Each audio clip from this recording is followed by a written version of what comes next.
شاء الله الدرس ديال اليوم كاين واحد التقنيه زوينه كدار بالموزونه والعقيق مهرس، تقدروا تعمروا بها اللوايا، يعني بزاف الاشكال اللي غتعمروا بها. نبداو بسم الله. كنشد ندير الموزونه اللي كتحطي في المره الاولى دائما كتثبتيها من جوج جهات. كانت باينه لكم، انا درت اللون ديال الخيط خضره باش يبان لكم بحال هكا. كنجي حداها نقدر نرسم مثلا بحال شكل لوايه هكا.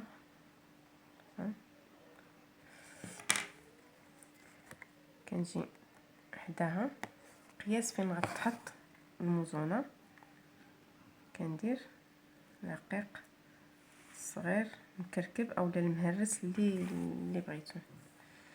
غنحطها بهذا القياس اللي هنايا، نزيد وحده.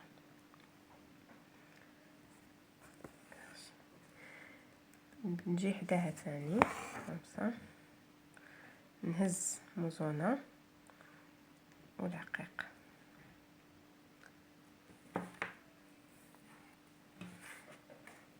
البنات كاينين غتشوفوا معايا مزيان هنا، انا ما غاديش نخشي الابره هنايا في هذه الوسطانيه، وانما في الاخرى غنخلي وحده في الوسط ونمشي عند اللي قبل منها تما فين غندير، ولكن خصني نعبر بعدا العقيق واش كافي. غنزيد وحده غنمشي هنا. غتنساو هاد الاولانيه حيت ثاني، وغنعمر ستة.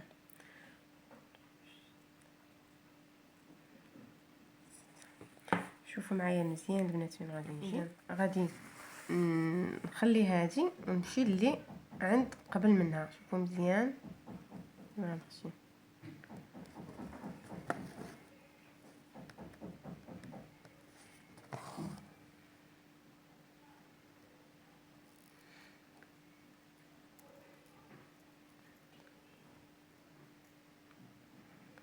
ستة. غنخلي هادي نمشي عند اللي قبل منها مزيان فين كنخشي الابره. وقفت ليا الكاميرا داكشي، وقفت البنات ستة. وكنتبع داك الخط، كنخلي وحده ندخل في الاخرى.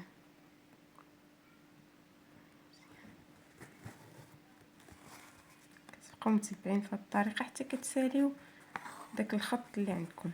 اذا كنظن انها واضحه، طريقه واضحه. غادي نوقف ان شاء الله الكاميرا نساليها ونوريها لكم. نوريكم هذه الاخرى تنرجع. اذا انا ساليتها، ها هو الشكل النهائي ديالها. فريمون يعني كتجي زوينه، كنتمنى هي تكون باينه لكم. تقدروا ديروا بها اللوايه، دوك العروشه ديال الورادي، سهله وزوينه. هانتوما حتى من اللور غنوريها لكم. خص الخيط يكون عندكم بحال هذا الشكل هذا باش تعرفوا الا راكم غاديين بطريقه صحيحه.